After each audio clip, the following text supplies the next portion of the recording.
No limiar do amanhã, um desafio no espaço.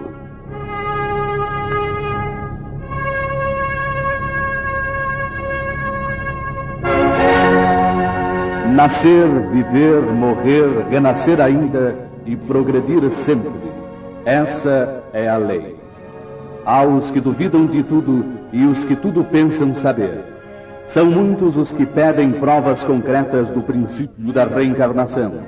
Muitos os que afirmam saber que a reencarnação não existe, mas só sabem realmente aqueles que buscam, que estudam, que procuram conhecer a verdade.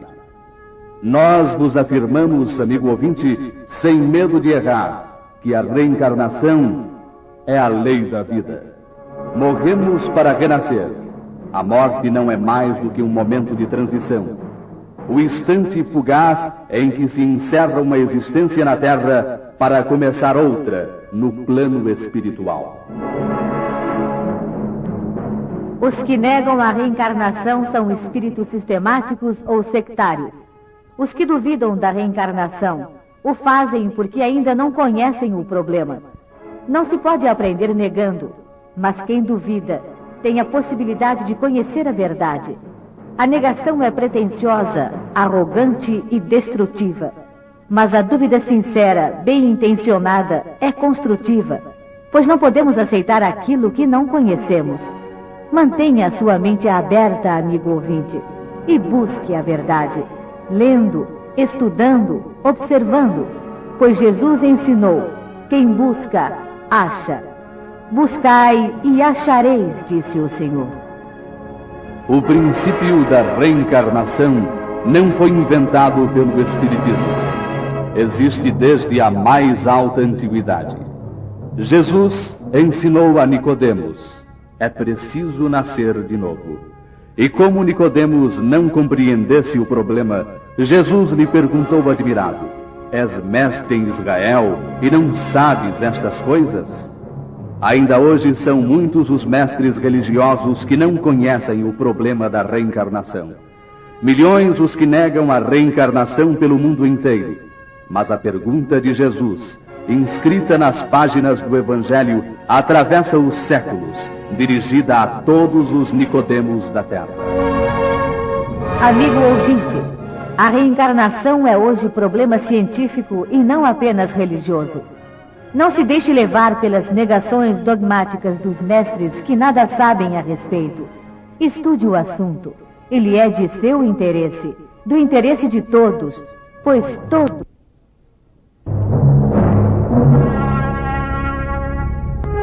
No limiar do amanhã, um programa desafio.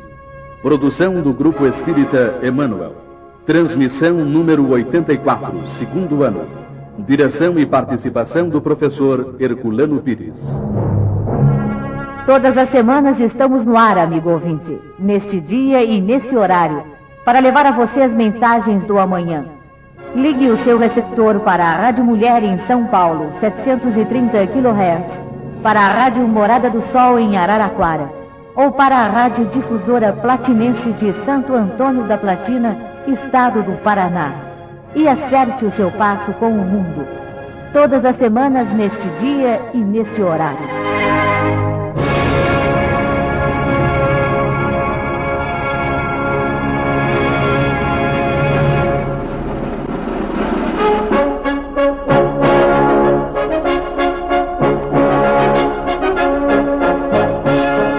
Perguntas e respostas.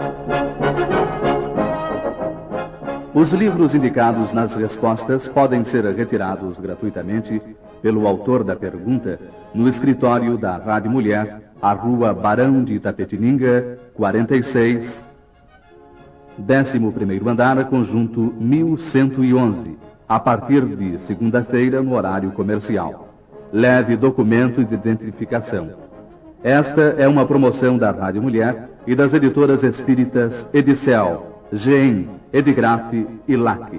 Os ouvintes do interior receberão seus livros pelo correio, desde que nos tenham enviado o seu endereço. Atenção, ouvintes! Por sugestão da editora Edicel, A Rádio Mulher promove, com o apoio das Editoras Espíritas de São Paulo, a doação gratuita dos livros indicados nas respostas. Procurem os seus volumes no escritório da Rádio Mulher, Rua Barão de Itapetininga, 46, 11º andar, conjunto 1111, no horário comercial, a partir de segunda-feira. Leve documento de identificação.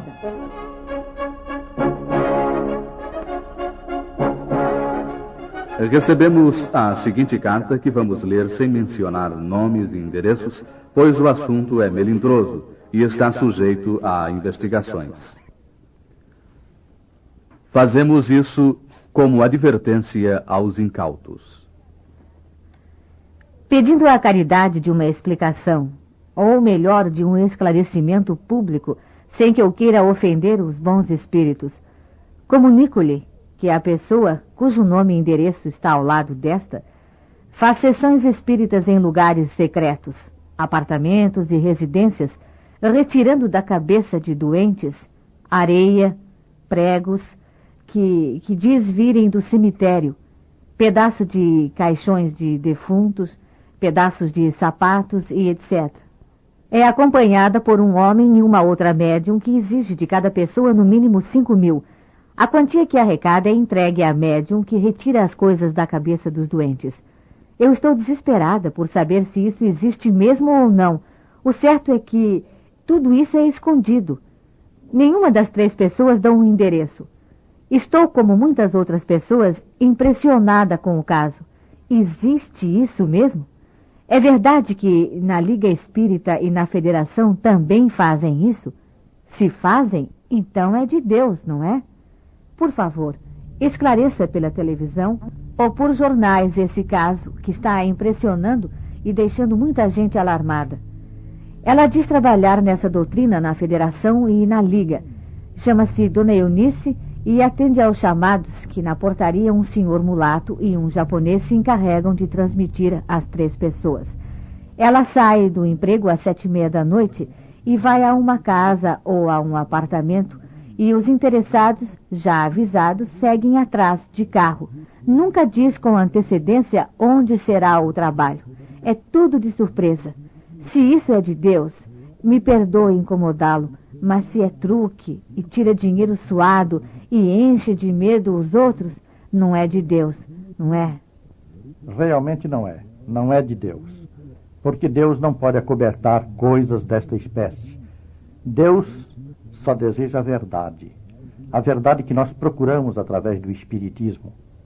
Isto não é Espiritismo, isto não é mediunidade, isto é malandragem. Tanto pode ser malandragem de encarnados, como também de desencarnados. Não podemos acusar, assim de frente, de pronto, apenas por uma informação desta natureza, a médium. Pode ser que aqueles que a acompanham a tenham levado a isso. Mas certamente a influência espiritual negativa de espíritos inferiores, que pretendem, em geral, desmoralizar e ridicularizar o espiritismo, numa campanha que vem de mais de um século, esses espíritos estarão influindo sobre a médium. É necessário ficar bem claro que essa médium não trabalha na Federação, nem na Liga Espírita do Estado com essas coisas. Pode ser que frequente a Federação ou a Liga, mas se frequenta, é naturalmente para aprender, porque ela lá precisa aprender Espiritismo.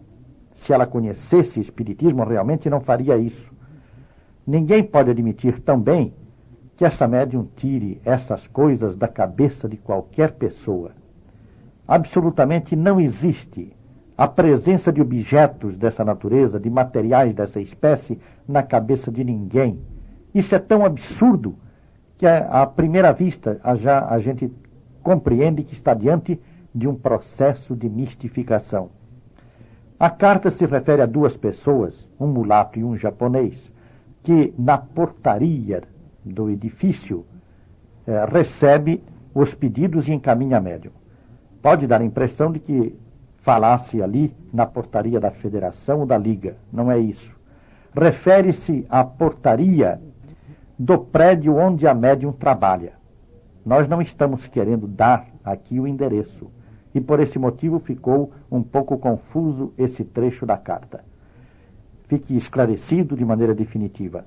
2 pessoas, um mulato e um japonês, recebem os pedidos para atendimento da médium na portaria do edifício onde ela trabalha profissionalmente.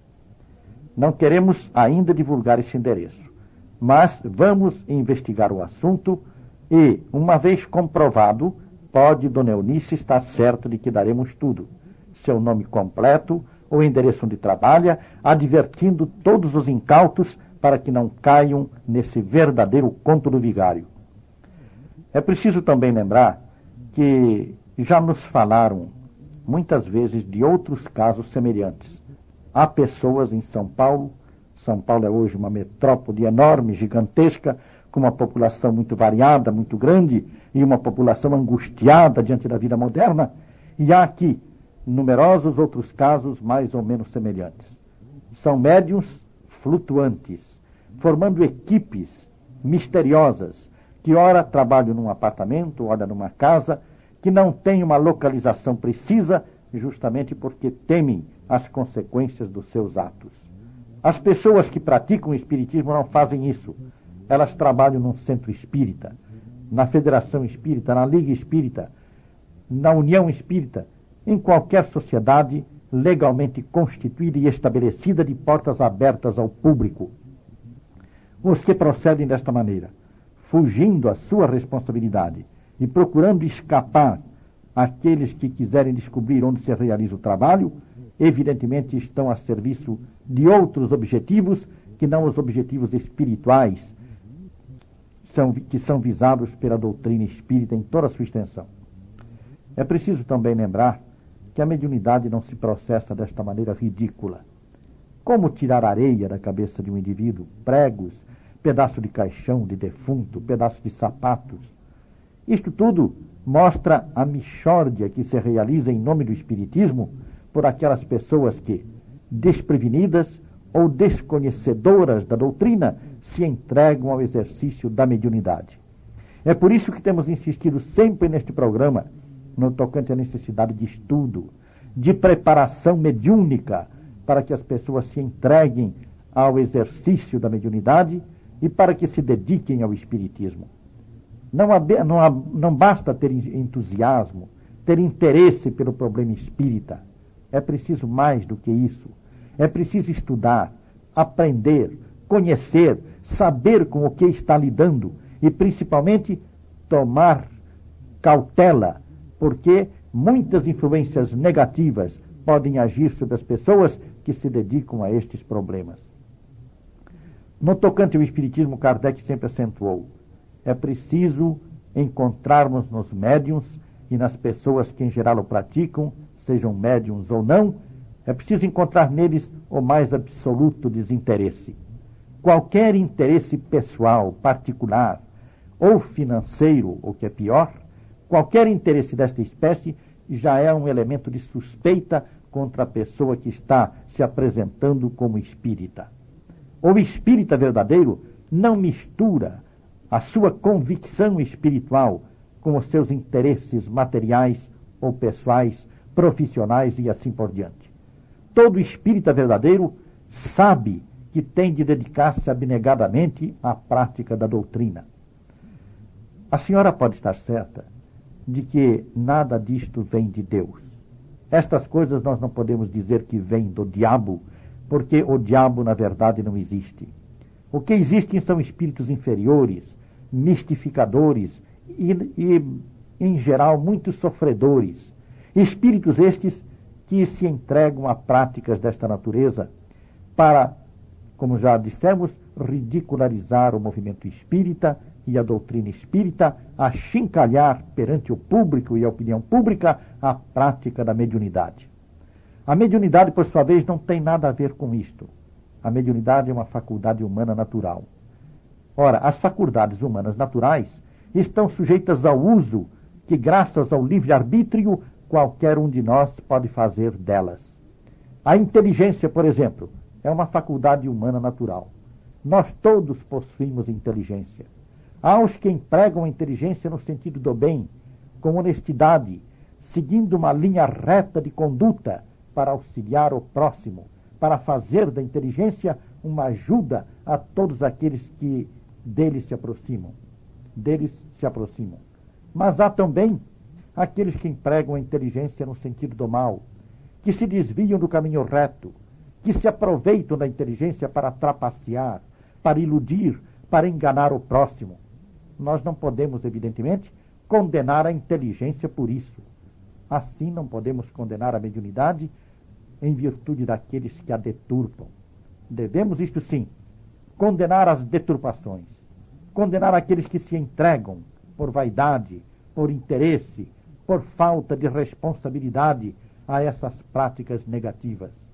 E devemos advertir sempre a todos os que procedem dessa maneira que o Espiritismo tem nos seus próprios princípios a lei que determina as punições para esses abusos, para essas transgressões. Não se trata da lei material, humana, da lei civil, mas sim da lei espiritual. Ai do médium que se entrega a essas práticas, principalmente por interesse material. Ai daqueles que procuram iludir a opinião dos outros, principalmente dos doentes, dos necessitados, que recorrem a essas criaturas na esperança de salvação, na esperança de um socorro que realmente os liberte dos seus sofrimentos e que saem dali iludidos, e mais do que iludidos, porque também saem desmoralizados diante da situação a que se entregaram.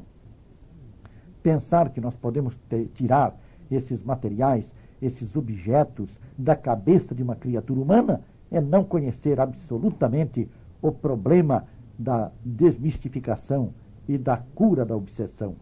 O que existe na cabeça humana são ideias. São ideias que fermentam, assopradas, por assim dizer, pelos espíritos perseguidores ou inferiores. O que os espíritos podem tirar, portanto, da cabeça das criaturas sofredoras são as ideias erradas, substituindo-as por ideias certas. Mas dizer que isto é também, como se diz na carta e como se tem dito habitualmente por aí, que isto é um fenômeno de materialização é outro absurdo. O fato de se pegar um punhado de areia e dizer que houve uma materialização na cabeça dessa pessoa é simplesmente tolice, e tolice da grossa, porque a materialização não se processa dessa maneira. A materialização não é um passe de mágica. É preciso, de uma vez por todas, acabarmos com esse conceito errôneo de materialização como forma de magia. Não, a materialização não é um passe de mágica. É um fenômeno psicofisiológico que se desenvolve segundo leis hoje bastante conhecidas, num processo que requer muita atenção para a sua verdadeira produção. Ora, não é possível obter-se a materialização de objetos dessa natureza através apenas de um passe de um médium na cabeça de uma pessoa doente. Por tudo isso, é preciso ficar bem claro que as pessoas que se entregam a esta exploração da credulidade pública são simplesmente mistificadoras, charlatãs e, portanto, criminosas perante o nosso próprio Código Penal. Peçamos a Deus que estas criaturas se afastem desse caminho tortuoso, porque não só se sujeitam às leis criminais da terra, mas também, o que é muito mais perigoso, às leis criminais do espaço, às leis criminais da espiritualidade. Há, como dizia o professor Fernando Ortiz, da Universidade de Cuba, um verdadeiro código penal dos espíritas, que se refere às condições em que os espíritos criminosos vão posteriormente pagar as suas culpas e os seus crimes. Os médiuns que abusam da mediunidade são, perante o Tribunal da Justiça Divina, criminosos que necessitam de correções, muitas vezes bastante dolorosas. E estas correções se passam em dois planos: na vida espiritual, com os remorsos, os sofrimentos da consciência decorrentes da lembrança do que fizeram na terra erroneamente, prejudicando os que mais necessitavam. E no outro plano, que é o plano terreno da reencarnação, para onde essas pessoas voltam, em geral, carregadas pelas consequências das suas culpas na vida anterior, trazendo aleijões bastante graves, situações orgânicas penosas que têm de arrastar, às vezes, por toda uma existência. Portanto, que fiquem todos advertidos a respeito, tanto aqueles que procuram essas coisas, mesmo que seja ingenuamente, fiquem advertidos de que para eles também existe uma sanção, porque estão incentivando a malandragem em nome de uma coisa sagrada, que é a revelação divina dos espíritos. Mas que fiquem advertidos principalmente os médiuns e seus comparsas, que se desviam da prática da mediunidade, que saem da linha reta do conhecimento espírito para praticar estes verdadeiros crimes contra a humanidade.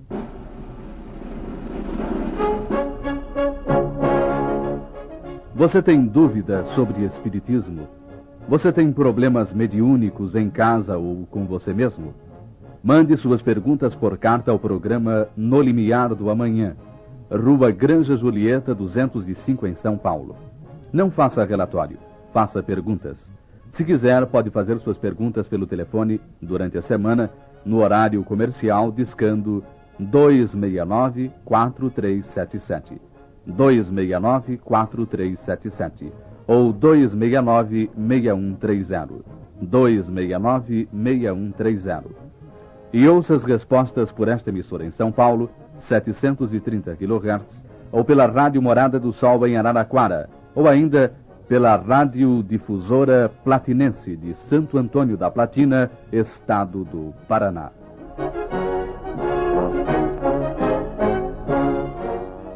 Perguntas e respostas. Continuamos respondendo as perguntas do senhor Frederico Moreira, tenente-coronel da Rua Itaquera. Na afirmativa de que a mediunidade é geral, eu creio, porém, que não sendo um dom concedido por Deus, conforme dizem por aí, e sim que independe do pagamento de outras dívidas, cada um vem com a responsabilidade de desmentir aquilo que pregou no passado, isto é, de que a vida terminava aqui na Terra, como ainda hoje muita gente afirma. Sim, pode ser que o médium traga essa missão de refazer aquilo que fez erradamente na vida passada, mas nem sempre é assim.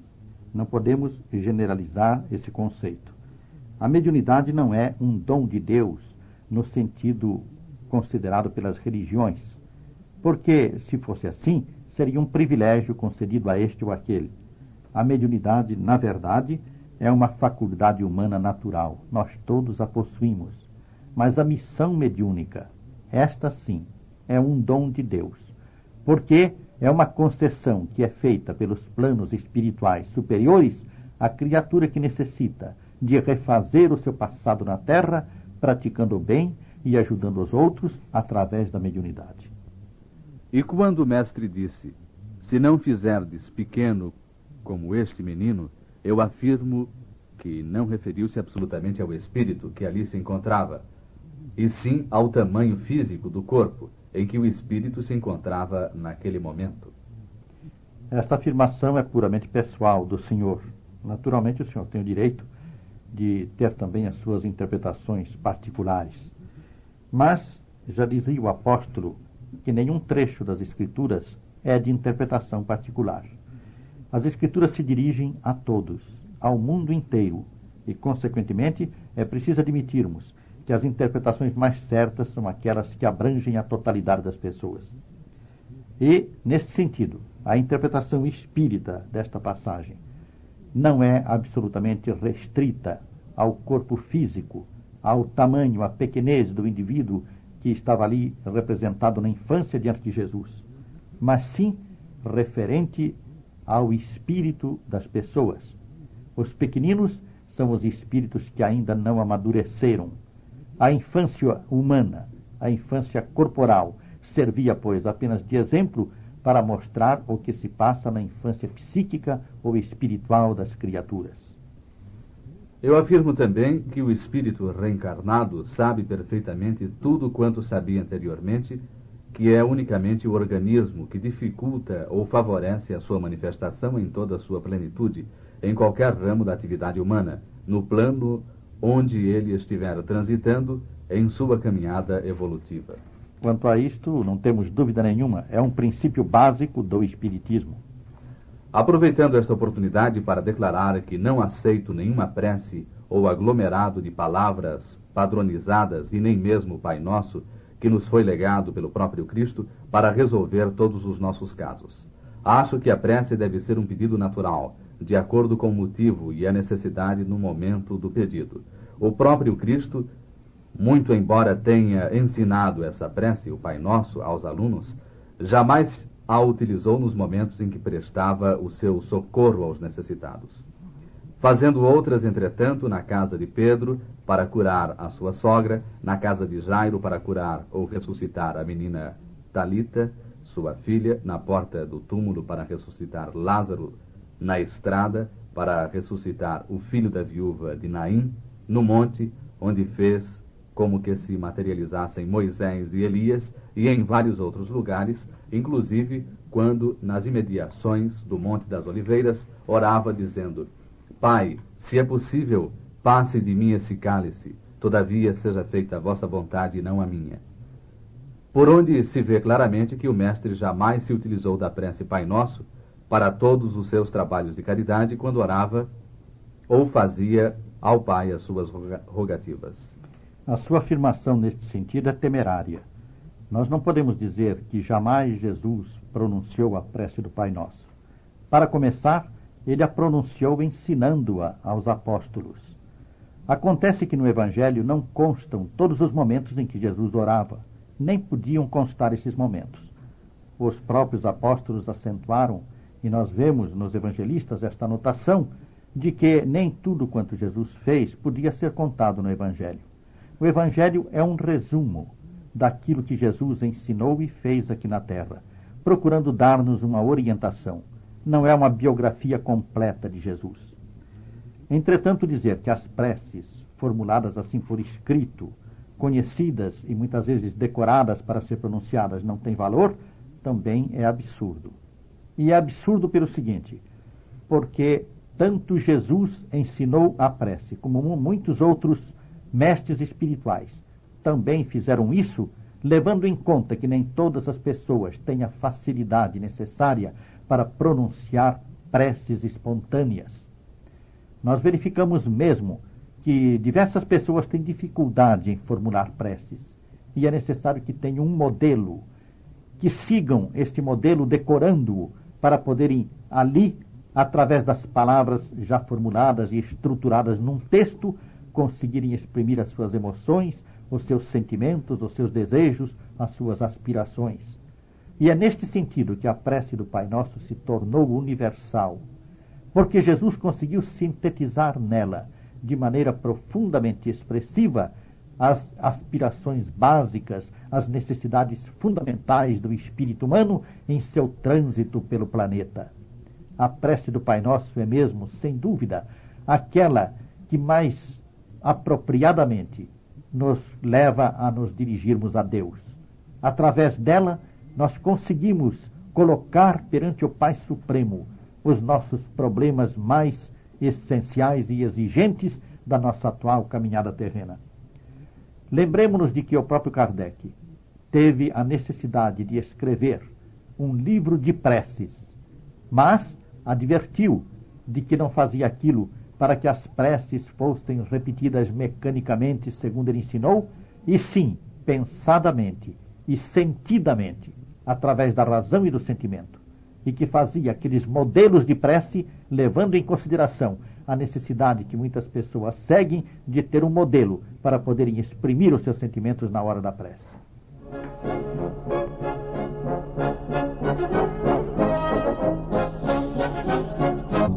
Continuamos com as perguntas do nosso ouvinte, o coronel Sr. Frederico Moreira.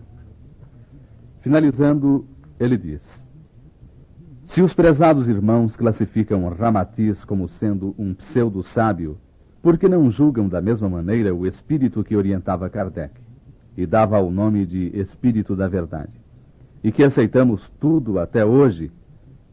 Aquele não era também, nesse caso, um pseudo-sábio? Solicito-lhes, prezados irmãos, que me desculpem pelas exposições de meus pontos de vista. Talvez eu ainda não esteja em condições evolutivas para compreender e aceitar tudo quanto os prezados irmãos pregam como verdades. O prezado ouvinte não precisa desculpar-se pela sua formulação de perguntas, expondo seus pontos de vista. É para isso mesmo que existe o nosso programa. Estamos no ar para atender a todos aqueles que querem ajudar-nos no esclarecimento dos problemas espíritas. Entretanto, queríamos lembrar aqui, no tocante ao princípio desta pergunta, que há uma diferença fundamental entre o Espírito da Verdade e Ramatiz. É preciso meditar a respeito disso. O Espírito da Verdade, como sabemos, foi prometido pelo Cristo. Nós podemos ver isto no Evangelho de João, a promessa de que ele, note-se bem, ele não mandaria o Espírito da Verdade. Ele iria pedir a Deus, pedir ao Pai, que mandasse o Espírito da Verdade à Terra para completar os seus ensinos, esclarecer os pontos que os homens naquela ocasião não estavam em condições de compreender. Ora, assim, quando o Espírito da Verdade se revela a Kardec como o dirigente dos trabalhos referentes à nova revelação, que era a revelação espírita, ele está cumprindo uma promessa evangélica que consta das próprias Escrituras Sagradas, dando sequência, assim, à revelação do cristianismo. Ora, como vamos confundir o Espírito da Verdade nestas condições assim classificado e assim colocado com qualquer outro Espírito que se manifeste através de qualquer outro médium na Terra? Não é possível colocá-los em pé de igualdade, a diferença é muito grande. Por outro lado, o que o Espírito da Verdade ensinou a Kardec, ele não o fez de maneira impositiva. Todos os ensinos do Espírito da Verdade foram dados de maneira que nós podemos chamar democrática, de maneira aberta, livre, permitindo a Kardec a discussão com ele destes assuntos e permitindo também a pesquisa a respeito. Muitas vezes, quando Kardec discordava de um princípio, e ele discordou de muitos, o Espírito da Verdade lhe respondia: verifique isto por você mesmo. Kardec já dispunha de possibilidades para a investigação mediúnica, e fazendo estas investigações, Kardec chegava à conclusão sempre favorável ao que o ensino e ao que era ensinado pelo Espírito da Verdade. E isso por quê? Porque o Espírito da Verdade ensinava a verdade, não ensinava mentira, não ensinava fantasias, não ensinava coisas absurdas. Ora, o que acontece com Ramatiz é precisamente a apresentação de uma mixórdia, de uma mistura de verdades com absurdos, com fantasias, com fábulas. O apóstolo Paulo lembrou bem, no tempo do cristianismo primitivo, que muitos cristãos aceitavam fábulas em lugar das verdades. Ora, o que ocorre hoje no Espiritismo é precisamente isso. Kardec adotou um método rigoroso de verificação das verdades reveladas pelos Espíritos. Esse método implica o raciocínio, passar aquilo que foi ensinado pelo crivo da razão, ver se ali naquilo que foi ensinado não existe muito de fantasioso, de absurdo, de inverificável. E depois, o comparativo, ou seja, comparar aquilo que foi ensinado com as verdades já apuradas pelo nosso conhecimento humano na Terra. Por isso, segundo Kardec esclareceu muito bem, a revelação divina no Espiritismo se completa pela revelação humana. Há dois tipos de revelação, diz Kardec. Aquela que vem dos espíritos, através da mediunidade.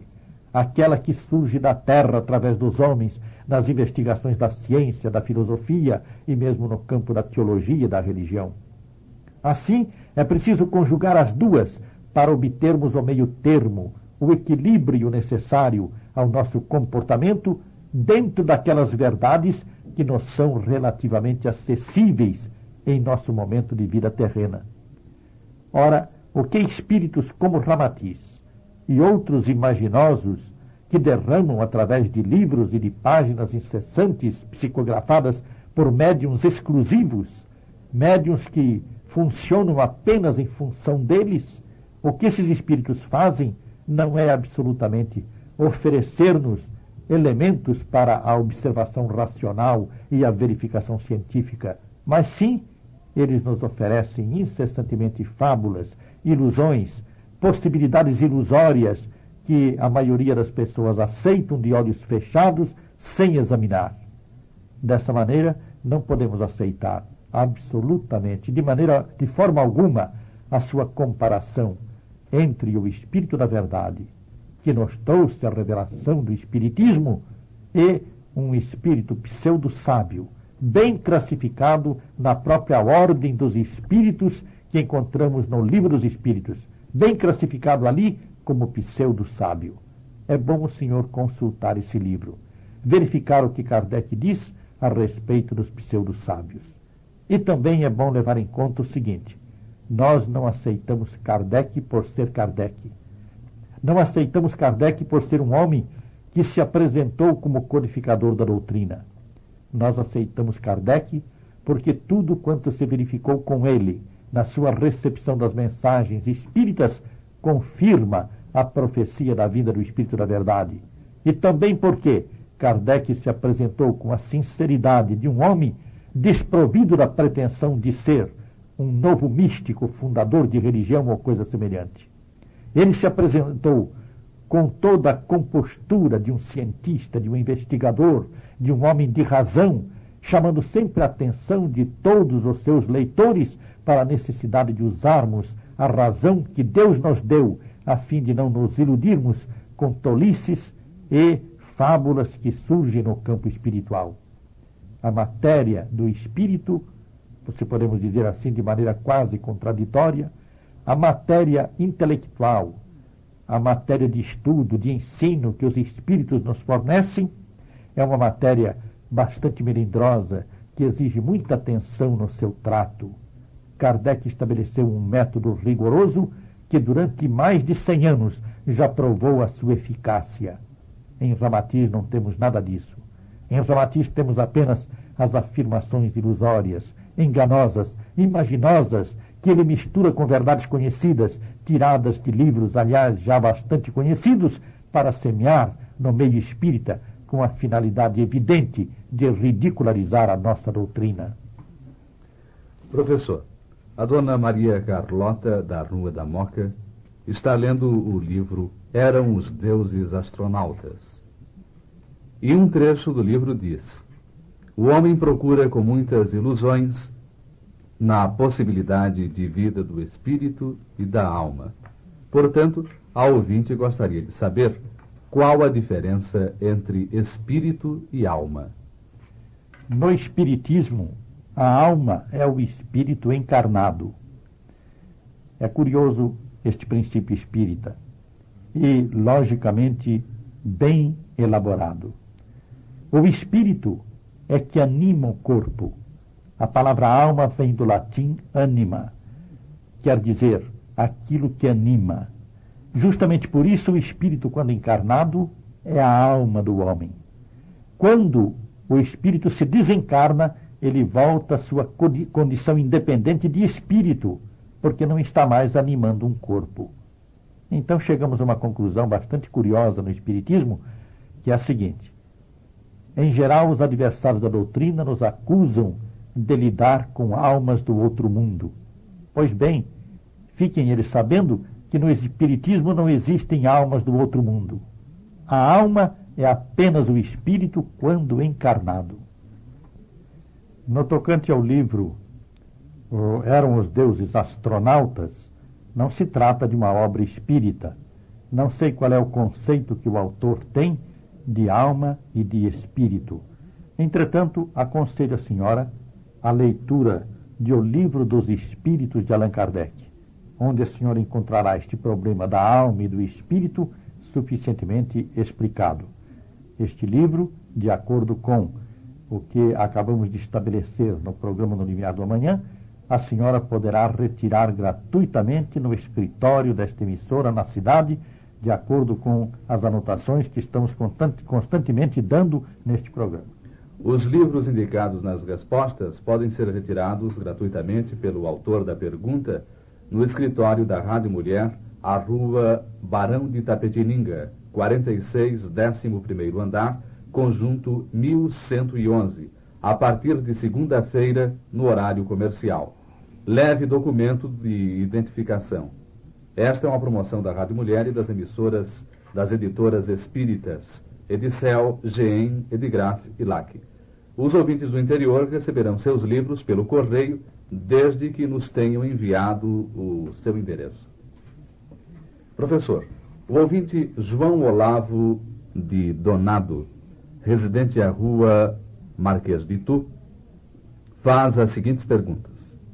Primeira, pela vontade de Deus, teria sido Jesus habitante de um planeta superior e superevoluído que fosse mandado para a Terra em uma expedição extraterrestre com todas as suas atitudes pré-estabelecidas e programadas para auxiliar a humanidade, já tão corrompida e desorientada?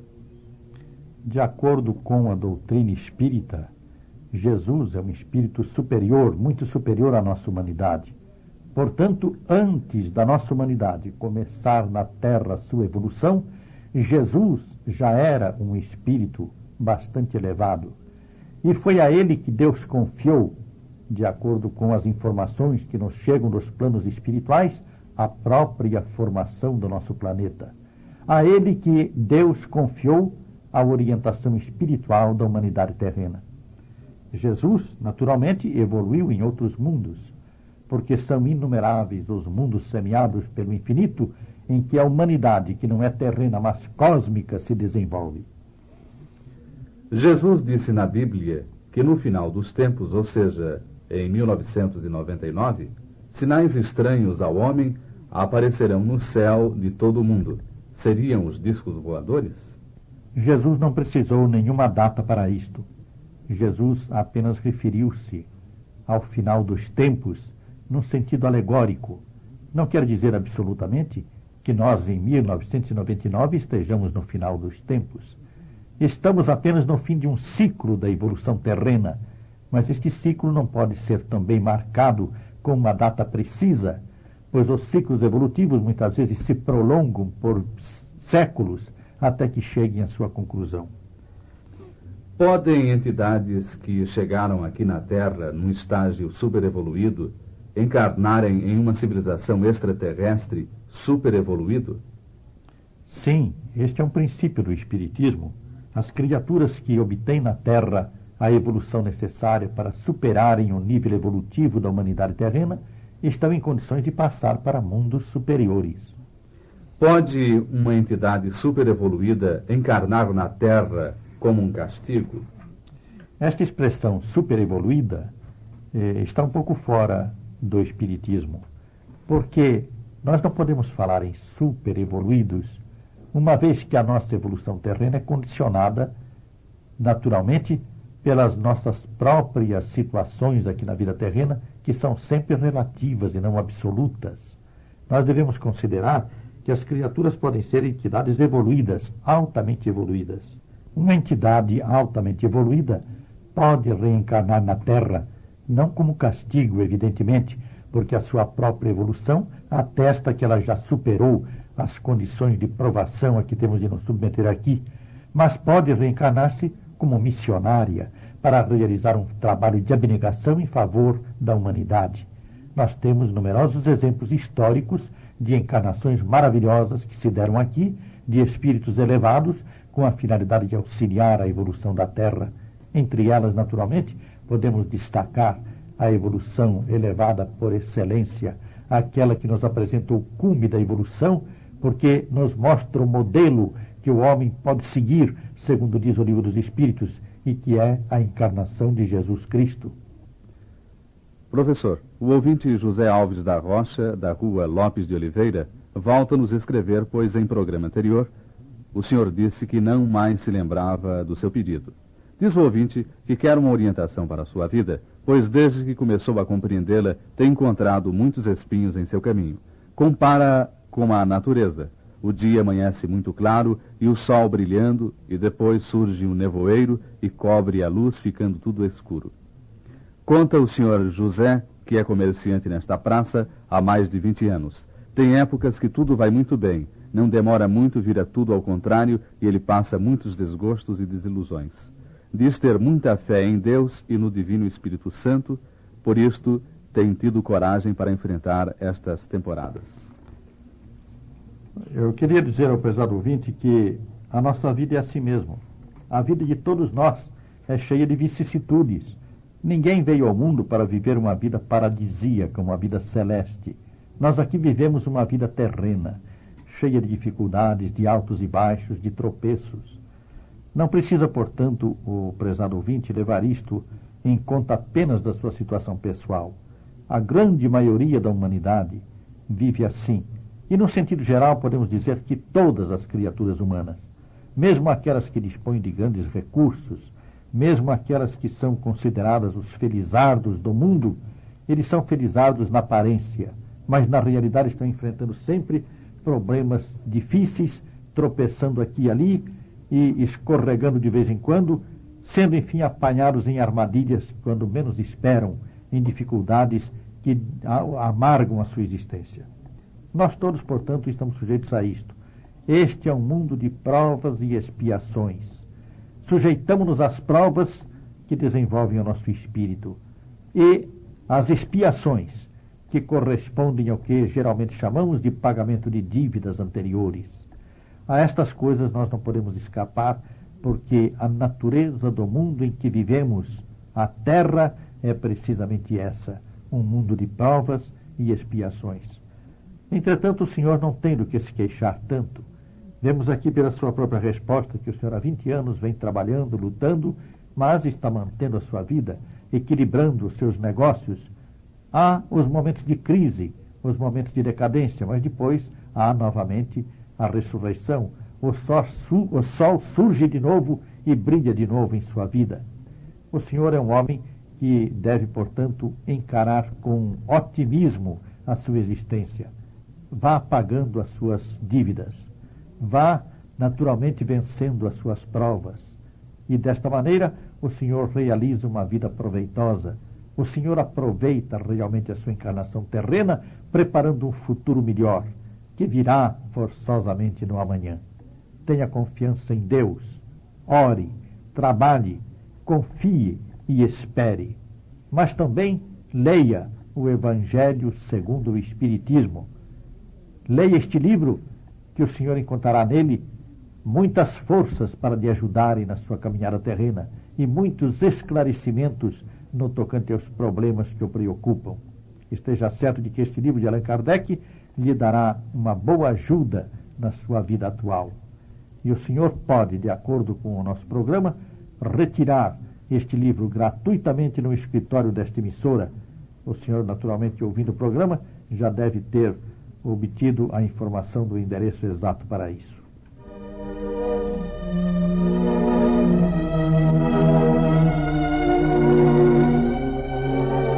O Evangelho de Cristo em Espírito e Verdade. Não se apegue à letra que mata, procure o Espírito que vivifica. Abrindo o Evangelho ao acaso, encontramos em Lucas, no capítulo 4, do versículo 42 ao 43. Jesus vai a um lugar deserto. Sendo já dia, saiu e foi a um lugar deserto. As multidões procuravam-no e, encontrando-o, queriam detê-lo, para que não as deixasse. Mas ele lhes disse: é necessário que eu anuncie o Evangelho do Reino de Deus também às outras cidades, pois para isso é que fui enviado. Este trecho do Evangelho de Lucas nos revela, mais uma vez, porque vários outros trechos também o revelam, a universalidade da mensagem cristã. Era necessário que ela se espalhasse pelo mundo, que fosse levada a todos os recantos, porque somente ela, a mensagem do Evangelho de Jesus, poderia preparar a terra para a sua evolução espiritual.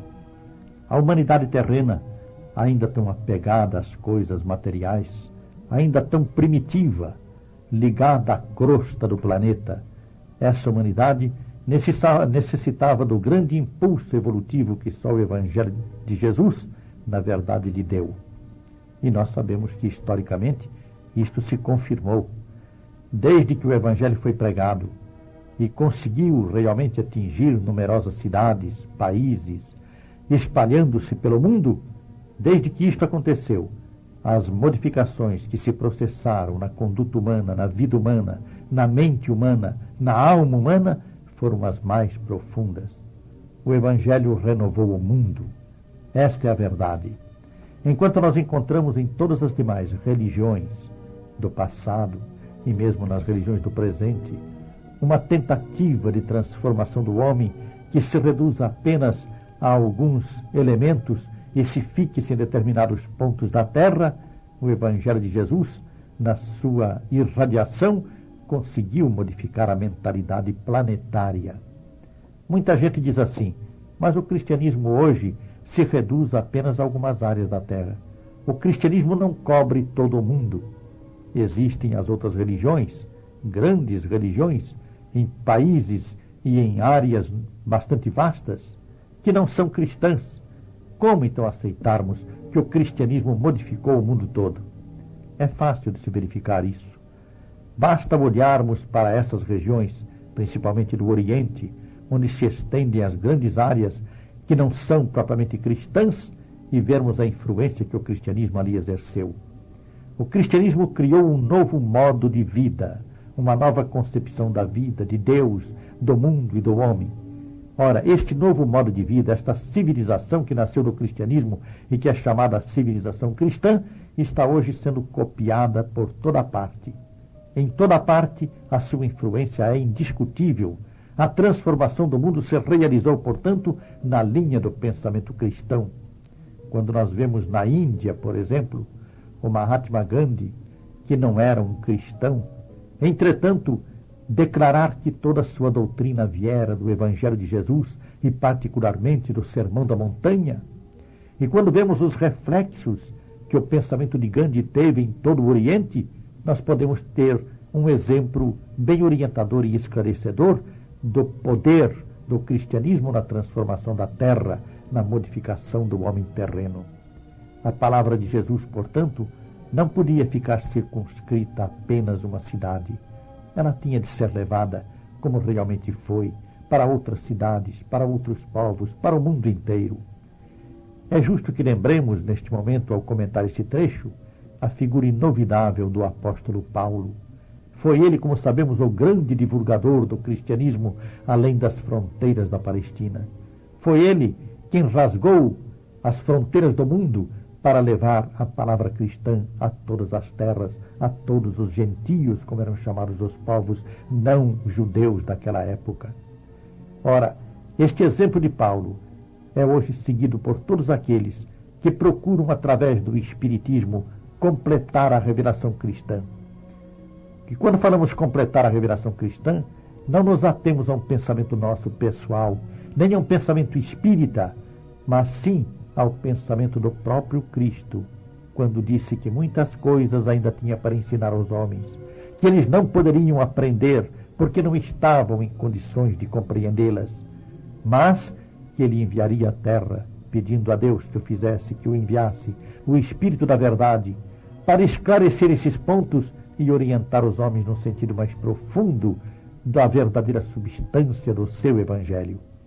Além disto que acabamos de comentar, queremos acentuar, quando Paulo José abriu o Evangelho hoje para a leitura do trecho que devia constituir o comentário do Evangelho da noite, esse trecho caiu precisamente no tópico que nós acabamos de ver e que, na verdade, se refere à extensão da pregação do Evangelho a outras cidades.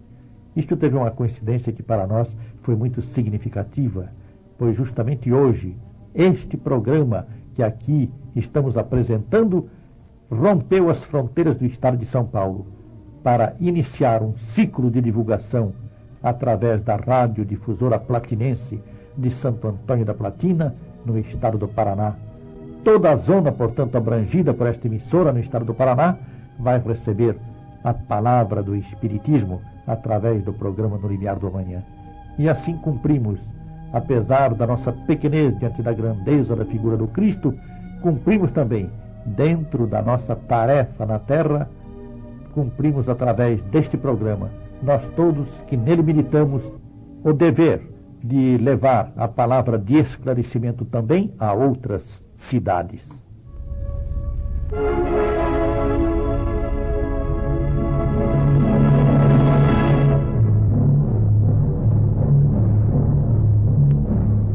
Nosso interesse não é proselitista. Não queremos fazer prosélitos. Não queremos converter ninguém. Não pretendemos tirar ninguém da sua religião. Nosso lema é este: cada crente com sua crença, cada descrente com sua descrença. Mas queremos oferecer a todos a oportunidade do diálogo sobre os problemas do espírito. O Espiritismo não é uma religião ou uma seita dogmática, nem uma ordem oculta, nem uma corrente espiritualista fechada. O Espiritismo é uma ciência do espírito, inteiramente aberta a todos que desejam conhecer a realidade espiritual à luz da razão e da pesquisa. O que fazemos não é propaganda religiosa, mas divulgação científica. Se nos atemos ao Evangelho de Cristo, é porque ele representa no seu sentido moral e espiritual uma verdade constatada pela pesquisa espírita. Não somos pregadores, somos expositores. A ciência espiritual do Evangelho se completa na ciência espírita. Todas as religiões são boas quando aceitas e praticadas com sinceridade. Mas os que desejam fundamentar nos princípios científicos a sua fé precisam conhecer a ciência do Espírito. É para colaborar com todos na busca da verdade que estamos no ar. Ouçam-nos todas as semanas, neste dia e neste horário, pela Rádio Mulher de São Paulo, 730 kHz, pela Rádio Morada do Sol em Araraquara e pela Rádio Difusora Platinense de Santo Antônio da Platina, Estado do Paraná. Queremos a verdade, só a verdade, nada mais que a verdade. E se você provar que está com a verdade, ficaremos com você.